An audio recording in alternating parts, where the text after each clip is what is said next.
I walked into that furniture store with my heart floating.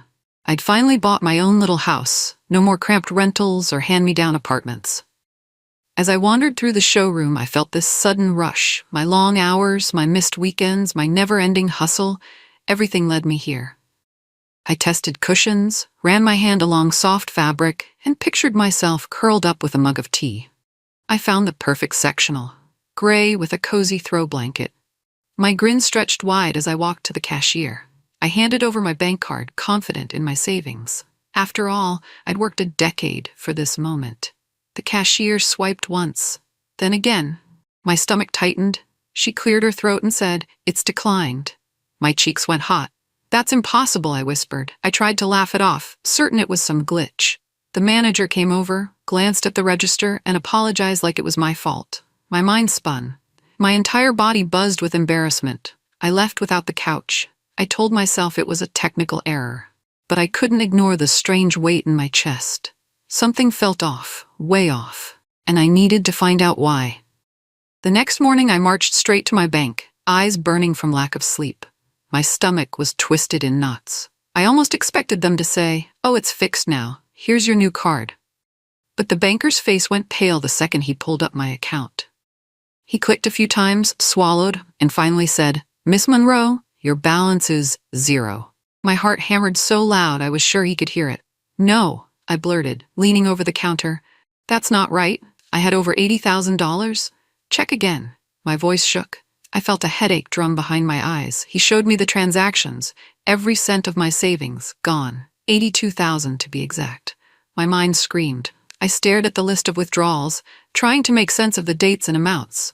Could it be identity theft? Some random hacker? I kept blinking, waiting for him to say, "Oops, big mistake." But he didn't. He just printed the records and gently slid them toward me. I stood there, numb, my breath coming in shallow gasps. The room spun. The reality sank in like a knife. My entire future had vanished in an instant. I clutched those papers on my drive home, replaying every sacrifice I'd made to build that savings. I saw myself during college, working late shifts at the campus cafe and tutoring kids for extra money. I remembered how I crammed textbooks in my backpack, alongside my uniform for the diner. I'd lived in the cheapest rooms I could find, sometimes sharing with strangers just to cut costs. Friends invited me to Cancun, to ski trips, to fancy concerts. I always said no. I didn't want debt. I was terrified of ever being homeless or helpless again, so I learned to grind. After college, I still played it safe. I skipped vacations, saved holiday bonuses, never splurged unless it was essential. Over time, that bank account grew from a few hundred to a few thousand, and then soared past 50, 60, 80 grand. It felt like a shield, protecting me from the chaos my family had taught me to fear. Now, that shield was ripped away. I tried to steady my breathing, but my eyes burned with tears. All those cold mornings, backaches, missed birthday parties, every sacrifice. Gone. I gripped my steering wheel, feeling heartbreak boil into anger. Someone had taken my safety net, and they would answer for it. I reached home in a haze, determined to find the culprit. I spread out the bank statements on my tiny kitchen table, analyzing the times and amounts. They all pointed to transfers made over the last 6 weeks. My eyes moved to the recipient name column, and I froze. Jacob R. Monroe. Jacob Monroe? My brother, Jake. The name was so familiar that at first it didn't click. Then my blood turned cold. My own brother? The same man I'd barely spoken to in years? The same person who never held a steady job, who hopped from business venture to startup every other month? I stared at the name like it was a foreign word. My memory flooded with images. Jake laughing in our living room, sweet-talking our parents, borrowing money he never returned. But this was different. He had actually emptied my life savings. Something inside me cracked. I couldn't believe he'd dare cross this line. My stomach twisted in betrayal and fury. I fumbled for my phone, almost dropping it. I needed answers, but I also needed to breathe. My heart pounded. My mind raced. How could my own flesh and blood do this? I thought, if it's true, he won't get away with it. I spent 2 exhausting weeks calling Jake's phone non-stop. Voicemail after voicemail, text after text. No response. I messaged family members, asking if they'd seen him. They shrugged, said he was busy. Some pretended they didn't know where he lived. The whole thing stank of secrecy. Then, one afternoon, my phone chimed with a text that nearly made my heart stop. I needed the money urgently. Relax. It's not like you were going to spend it all at once. Family forgives, right? His audacity made me shake. I read those words over and over, my blood boiling. Urgent for what? And how dare he add a smug emoji like I was just supposed to laugh it off. My hands trembled so badly I almost dropped the phone. My chest felt tight, my head dizzy with rage. I typed back, my heart thumping. Family doesn't steal. Thieves don't get forgiveness. They get consequences. I hit send. The phone stayed silent for a while, but I could almost imagine him grinning wherever he was. My fury grew with each heartbeat. He thought he could get away with this. But I'd show him what happens when you push a person who has fought for every inch of her life. Growing up, Jake was always the star. The golden child with a dimpled smile, charming teachers and neighbors. Meanwhile, I was the quiet one, the reliable daughter. If Jake got in trouble for ditching class, our parents smoothed it over. When he wrecked Mom's car, they found a way to blame his friends.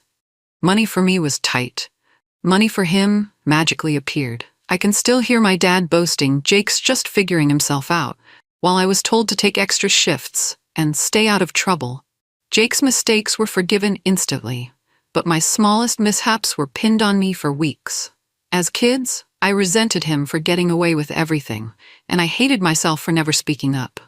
As we grew older, I realized he used that favoritism to skate through life. He never held a steady job. He partied, couch surfed, and came home only to suck up money and excuses. The worst part? I envied how effortlessly he was loved.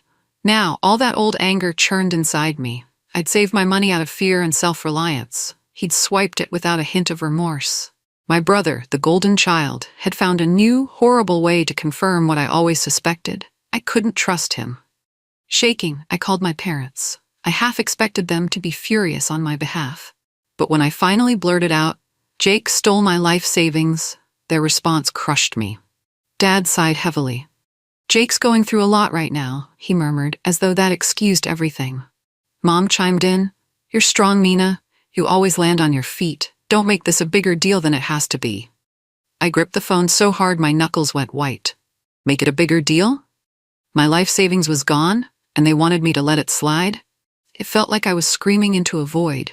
Every muscle in my body tensed with frustration. They started telling me stories about Jake's recent hardships, from rumored breakups to job disappointments. Not once did they acknowledge that his actions destroyed everything I'd built. I realized in that moment, they knew he would be forgiven. They'd taught him that he could do anything and walk away scot-free. I hung up, tears burning my eyes. The call ended with them urging me to be compassionate. I realized then, no help was coming from my parents. I was alone in this fight. I needed a timeline. I started combing through old emails, bank notices, and scanned documents from 3 years ago. That was when I'd had a major surgery. My appendix had nearly burst. I was in bed for weeks, too weak to keep track of anything. I found a peculiar message from my mother dated shortly after my hospitalization. Something about a temporary power of attorney to safeguard my finances while I recovered. She claimed it was for my own good, just to pay my bills if I couldn't. I remembered signing something while heavily medicated, but I had no idea it was so all-inclusive. Digging deeper, I discovered that power of attorney had never been officially canceled. And guess who had used it? Jake. I checked the records, he'd made changes to my account permissions, bypassed certain security checks, and gained direct access. My heart pounded so hard I felt dizzy. My own mother helped him file that paperwork. She probably thought it was harmless at the time. Or maybe not. Either way, she'd handed him the keys to my future, and he'd used them to rob me blind. My eyes stung. They'd pulled this off while I was lying in bed, trusting them with my life. Fuming, I marched into a lawyer's office with a folder stuffed full of evidence. I dropped it on the table like I was slamming down a winning poker hand. But my confidence wavered as the lawyer scanned through my documents. He explained that, yes, I had a case. Jake committed theft by draining my account. The fraudulent power of attorney could be challenged. But this wasn't a simple criminal matter, unless I proved outright intent to defraud beyond the power of attorney. The police might view it as a family dispute, pushing it toward a civil lawsuit instead. And that could take months, maybe years. I sat stiff in the chair, swallowing anger.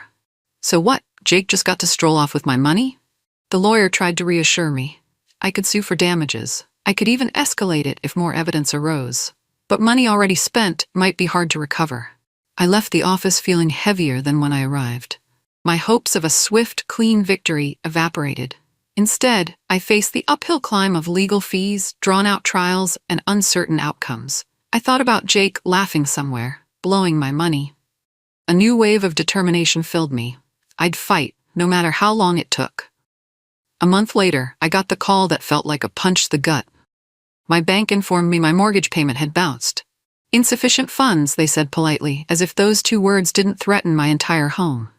The dream I'd nurtured, a place to call my own, was now hanging by a thread. I sank to the kitchen floor, phone in hand, knees weak. Everything I'd saved was gone.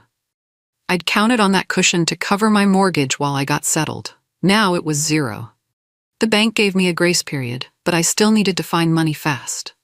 I stared at the walls of my empty living room, feeling a sick mix of fear and fury. This house was my baby, the symbol of my independence. If I lost it, I'd have nothing left. I'd be back to square one after giving up my youth for this stability. I tried to steady my breathing, but the panic threatened to swallow me. A darker thought crept in all this chaos, and Jake just texted me like it was no big deal. I clenched my fists. I wouldn't let him wreck my life without fighting back. Not a chance. With no savings and bills piling up, I had no choice but to liquidate. First, I listed my extra laptop, a decent one I used for freelance work, on a local marketplace. Next went my camera, a gift to myself years ago that I'd rarely used. Then the jewelry. Pieces given to me over birthdays and holidays, each with sentimental value. I hated seeing them go. One by one, I sold off almost everything except my bed, my phone, my office laptop, and a few changes of clothes. Even the boxes of brand new furniture I'd bought for the house were snapped up by strangers. They seemed happy to get a deal. I felt hollow every time I parted with another piece of my life. Each sale added a small deposit to my checking account. Pennies compared to what I'd lost.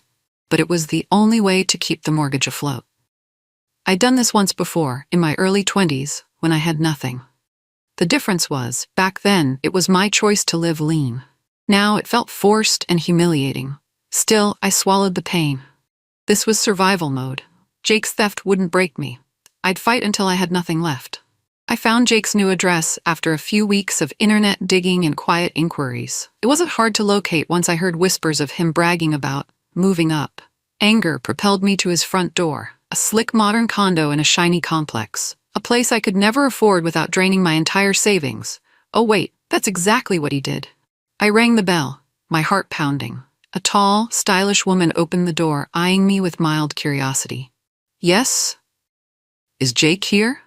I asked, trying to keep my voice steady. She sized me up before answering in a clipped tone. He's not taking visitors. I almost laughed at the absurdity. Not taking visitors? As if he were a celebrity. I pictured him lounging around, maybe playing the role of a wealthy investor. My rage tightened my throat. Before I could force my way in, she quietly added, "He said he wasn't expecting family." Her words stung. I wanted to shout, "He's a thief. That's how he's paying for this place." But my chest felt too tight. Instead, I spun on my heel and left. Furious tears pricking my eyes. He had the nerve to flaunt a new condo, courtesy of lies and fraud. This wasn't over, not by a long shot. A few days later, my parents invited me for dinner. Desperate for support, I agreed. But the second I walked into the dining room, I realized I'd been set up. There sat Jake, relaxed at the head of the table, swirling a glass of wine. My mother brought out plates of his favorite food, chicken parmesan, extra cheese, fresh bread on the side. My father cleared his throat. "Let's talk this out like adults," he began. Jake flashed that lazy grin. He looked me dead in the eye. "Hey sis, enjoying your new house?" I clenched my fists under the table. My mother tried to pass me a serving platter. "We're not picking sides," my father continued. "We just want everyone to calm down." "Calm down?" I hissed. "He drained my bank account. I'm days away from losing my home." Jake rolled his eyes. "Stop being so dramatic. It'll be fine." I couldn't believe their nonchalance. My parents insisted I was making it harder than it needed to be. I felt like I was in a parallel universe where theft was just a sibling's spat. I slammed my napkin on the table and stormed out, heart pounding, feeling the weight of betrayal in every step. I stomped toward my car, ready to peel out of my parents' driveway and never look back. But then a voice stopped me. "Nina, wait." I turned to see Aunt Marlena, my dad's estranged sister, leaning against her old sedan. She hadn't been inside with the rest of them. It was like she'd known exactly how that dinner would end. She slipped a small folded note into my hand. "Call me," she whispered, glancing around warily. "I've been through what you're going through, and worse." My heart pounded. Aunt Marlena rarely showed up to family gatherings. She was the black sheep, for reasons never clearly explained. The next moment, she climbed into her car and drove off. I stood in the dark, the note pressed to my chest. I debated ignoring it, but something about Marlena's eyes, the urgency in her voice, told me she could be the lifeline I needed. So I left that night, adrenaline fueling me as I replayed Jake's smug grin over and over in my head. I was livid, but for the first time in weeks, I didn't feel so alone. Maybe Marlena had answers. Maybe I finally had an ally in this twisted family saga. The next day, I dialed the number Marlena had given me. She picked up on the first ring, voice soft yet intense. "I'm so glad you called." We agreed to meet in a little cafe outside town. My hands trembled on the steering wheel as I pulled into the parking lot. Over a cup of coffee, she told me a story that shattered my last illusions. Years ago, my mother had cleaned out Marlena's bank account using manipulative tactics, forging signatures, and staging personal crises. Marlena said she tried to fight back, but was shut down by the rest of the family. She lost her savings, her trust in her sister, and eventually drifted away to protect herself. They had only reconnected a few months ago after my mother had begged for forgiveness. She never expected they'd support Jake like this. My stomach twisted. Jake wasn't just some black sheep, he was following a pattern, one my mother had laid out years earlier. Marlena's eyes teared up as she explained how betrayal had become a twisted norm in our family. "I'm sorry," she said, voice cracking. "They get away with it because we're told to keep quiet." I felt a sickening relief that I wasn't crazy. This was bigger than one sibling squabble. It was a legacy of theft. But I vowed it would end with me. I wouldn't let them continue unchallenged. Armed with Marlena's warning, I realized I had to move carefully. Charging in with lawsuits and accusations hadn't gotten me anywhere. My family was adept at dodging blame, shifting focus, and guilt-tripping me to let it go. This time, I'd be silent and strategic. First, I opened new bank accounts at a completely different institution. I put every dollar I had left, my meager sale earnings, out of their reach. I changed my passwords, got new PINs, and flagged any old credit lines connected to Jake or my mother. Next, I began building a file, every text, every bank record, every email. I saved screenshots and arranged them chronologically. I worked late into the night. Over coffee, I rewatched that smug emoji text from Jake, letting it fuel my anger into determination. I told no one but Marlena what I was doing. I refused to give Jake or my parents a head start. Each step felt like reclaiming a piece of myself. I might not fix this overnight, but I refused to be a victim. A calm resolve settled in my chest. I would gather evidence slowly, and when the time came, I'd make sure they faced real consequences. Through quiet snooping, I discovered more about Jake's new girlfriend, the one who answered the door at his condo. He was telling her our grandmother left him a large inheritance. My eyes rolled at the audacity. Grandma was broke in her last years, living on a tiny pension. There was no inheritance, only heartbreak from how little we all did to help her. Part of me wanted to knock on that woman's door again, show her the bank statements, and yell, "He's a fraud." But Aunt Marlena cautioned me. "We'll get further if we keep collecting information," she said. "Don't give him a reason to hide assets or cover his tracks." So I watched from a distance. I saw photos pop up on social media. Him taking her on expensive dinners, partying at fancy clubs, even mentioning big plans for a wellness center he was starting. I bit my lip, feeling a surge of resentment. That was my money. But for once, I didn't leap into confrontation. Instead, I quietly documented every lie he told. I screen-captured posts, kept digital receipts of everything. My heart pounded with anger every time I saw him flaunt his stolen wealth. But I forced myself to wait. Patience would be my sharpest weapon. Aunt Marlena had connections I never knew about. One evening, she introduced me to her friend Gary, a seasoned real estate investor who'd once considered backing Jake's wellness venture. We met at a small, cluttered office in the back of Gary's retail building. Gary shook my hand firmly, then got straight to the point. Jake approached me a few months back, pitching this grand idea. I almost bit. He's very convincing. But something in his finances looked off, so I pulled out. He explained how Jake claimed to have family money and flashy references that didn't check out. If you can prove what he's done, Gary said, tapping the desk, I can connect you to people who'll make sure he never pulls this again. His voice had a quiet intensity that gave me hope. Marlena nodded, encouraging me to share my file. I hesitated, then slid over the manila envelope I'd been assembling. Bank statements, text messages, photos. Gary's eyes widened as he flipped through them. You've got a strong case, he said, shaking his head in disbelief. He's not just stealing from you. He's scamming investors, too. I felt a spark of courage. Maybe I wasn't alone in wanting justice. The next few weeks felt like a secret mission. Gary reviewed my documents, tracing patterns of wire fraud, false claims, and identity manipulation.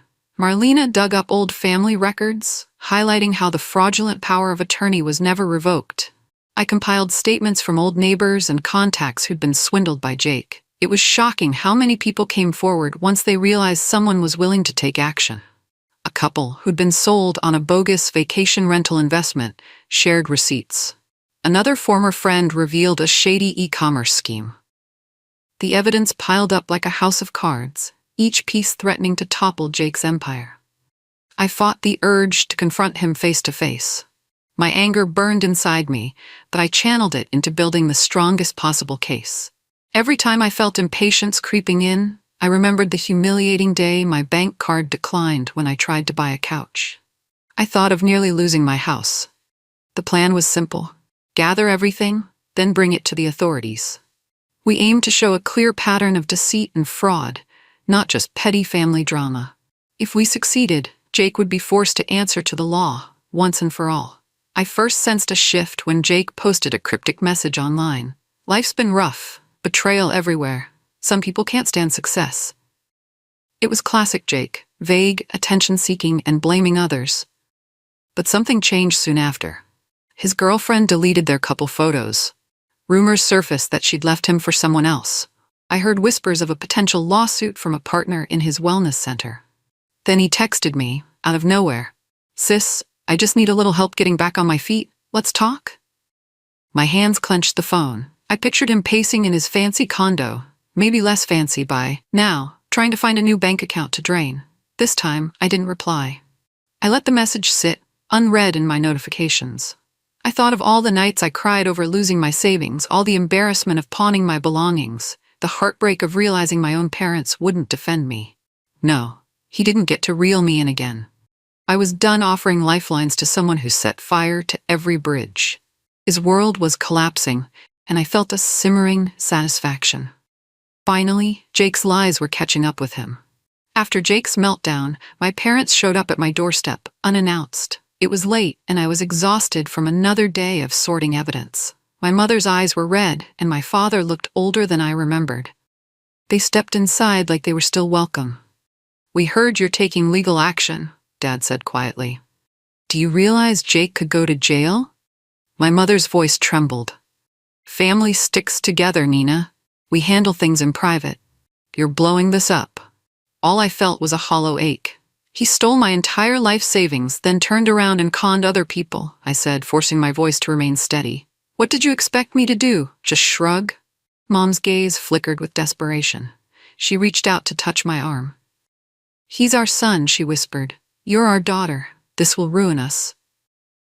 I thought of every time they'd turned a blind eye to Jake's wrongdoing. How they'd let me sacrifice in silence. My anger clenched my stomach. I slowly pulled away from her grasp. "You made sure I was alone when he stole everything from me," I said, my voice shaking. "You don't get to cry now." Their plea hung in the air.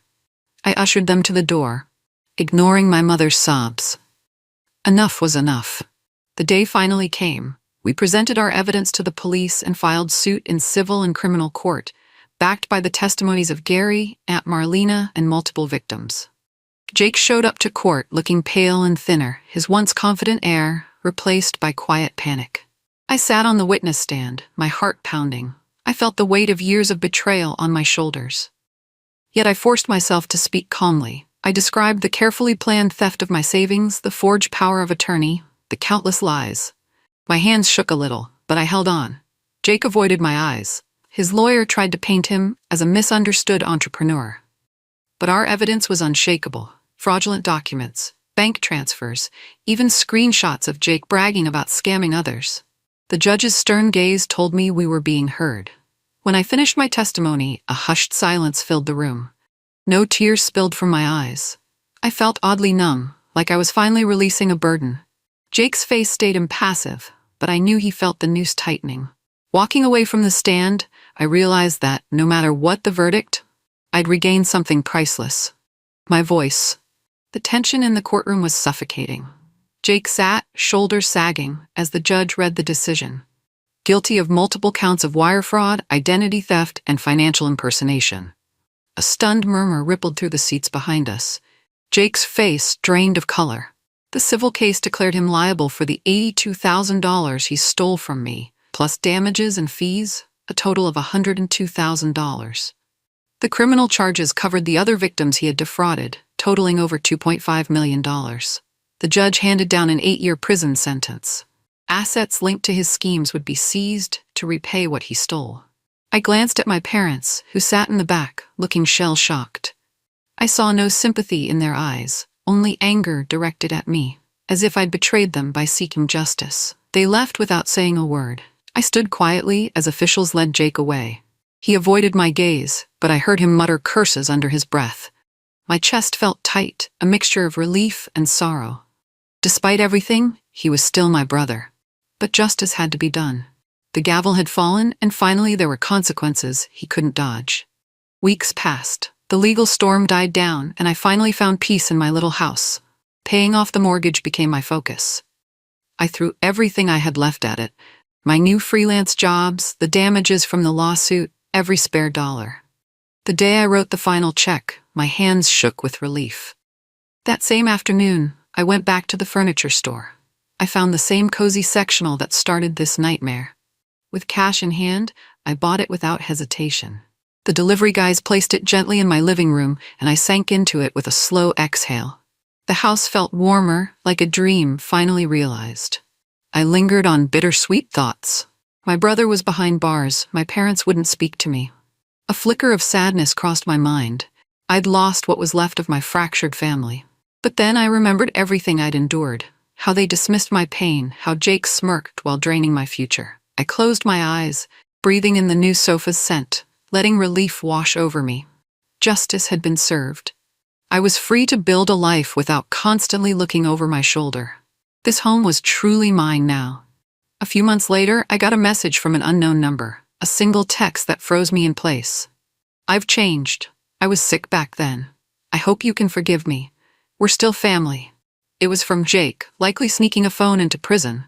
My heart thudded as I read his words. Forgiveness? He'd never once shown real remorse. He just expected me to patch things up because we shared blood. Anger sparked, but so did a sad resignation. I'd learned the hard way that people like Jake rarely change. I typed back, my fingers steady. "Family forgives when there's remorse. You showed entitlement. You stole, lied, and expected hugs. You're not family. You're just a mistake I won't make twice." I pressed send, heart pounding with finality. Then, without a second thought, I blocked the number. I felt an immediate calm wash over me, a silence free of manipulation or guilt. I looked around my living room, at the couch I had bought on my own terms, in my own house, with my own hard-earned money. The peace in that moment was 1,000 times louder than Jake's lies. And for once, silence felt like the sweetest victory of all.